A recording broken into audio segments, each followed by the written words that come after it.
കേരള സർവകലാശാലയിലെ അധികാര തർക്കത്തിൽ രണ്ട് വിഭാഗത്തിനും ആത്മാർത്ഥതയില്ല എന്ന് ഹൈക്കോടതി നിരീക്ഷിച്ചിരിക്കുന്നു. രജിസ്ട്രാർക്കെതിരെ നടപടിയെടുക്കാനുള്ള അധികാരം സിൻഡിക്കേറ്റിനാണെന്നും കോടതി പറഞ്ഞു. അതേസമയം ഇന്ന് വിളിച്ച ജീവനക്കാരുടെ സംഘടനകളുടെ യോഗത്തിൽ ഇടത് സിൻഡിക്കേറ്റ് അംഗങ്ങളെ VC അധിക്ഷേപിച്ചെന്ന പരാതിയും ഉയർന്നിട്ടുണ്ട്. വിഷ്ണു സുരേഷ്, ഒപ്പം തന്നെ ഉമേഷ് ബാലകൃഷ്ണൻ എന്നിവർ വിശദാംശങ്ങളുമായി ചേരുന്നു. ആദ്യം വിഷ്ണു സുരേഷിലേക്ക്. വിഷ്ണു, ഇന്നിപ്പോൾ ഈ വിഷയത്തിൽ ഈ കേരള യൂണിവേഴ്സിറ്റിയിലെ അധികാര തർക്കവുമായി ബന്ധപ്പെട്ട് ഹൈക്കോടതി നടത്തിയ നിരീക്ഷണങ്ങൾ അത് ശ്രദ്ധേയമാണ്. ഏറ്റവും പ്രധാനപ്പെട്ടത് ഇതിൽ രജിസ്ട്രാറെ നിയമിക്കാനുള്ള അധികാരം അത് സിൻഡിക്കേറ്റിനാണെന്ന് കോടതി പറഞ്ഞിട്ടുണ്ട്. ഒപ്പം തന്നെ ഈ അധികാര തർക്കം അത് ഇങ്ങനെ പോകുന്നത് നല്ലതല്ല എന്ന് കോടതി പറയുന്നു. അപ്പോൾ ഏതൊക്കെ രീതിയിലുള്ള നിരീക്ഷണങ്ങളാണ് കോടതിയിൽ നിന്നും ഇന്ന് ഉയർന്നു കേട്ടത്?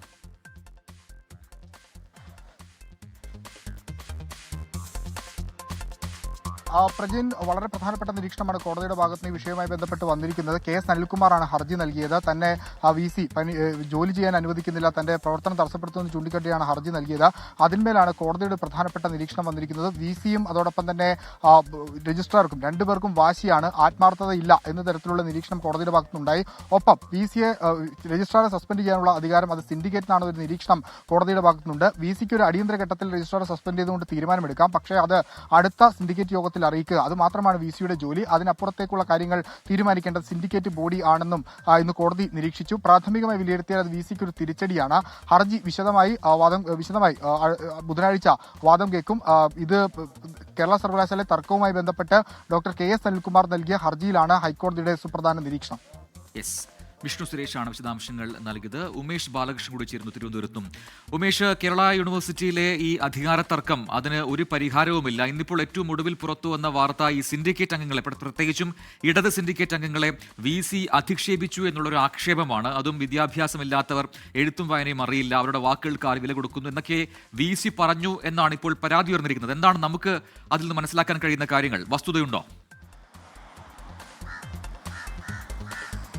പ്രജൻ, ഈ ഹൈക്കോടതിയുടെ നിരീക്ഷണമുണ്ടായി തൊട്ട് പിന്നാലെ ഏകദേശം 1:30 ഈ ജീവനക്കാരുടെ സംഘടനകളുമായി വൈസ് ചാൻസലർ ചർച്ച നടത്തിയത്.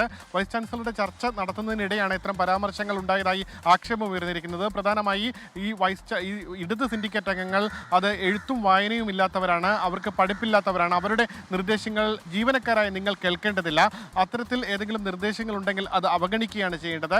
അതുകൂടാതെ കോടതിയിൽ രജിസ്ട്രാർ KS അനിൽകുമാർ എന്തൊക്കെയോ വ്യാജരേഖകൾ ഹാജരാക്കിയിട്ടുണ്ട്. ആ രീതിയിലുള്ള വിമർശനങ്ങൾ, അതായത് കോടതിയിൽ ഹാജരാക്കിയ രേഖകളെ കൂടി വൈസ് ചാൻസലർ മോഹൻ കുന്നുമേൽ തള്ളി പറയാനുണ്ടായത്.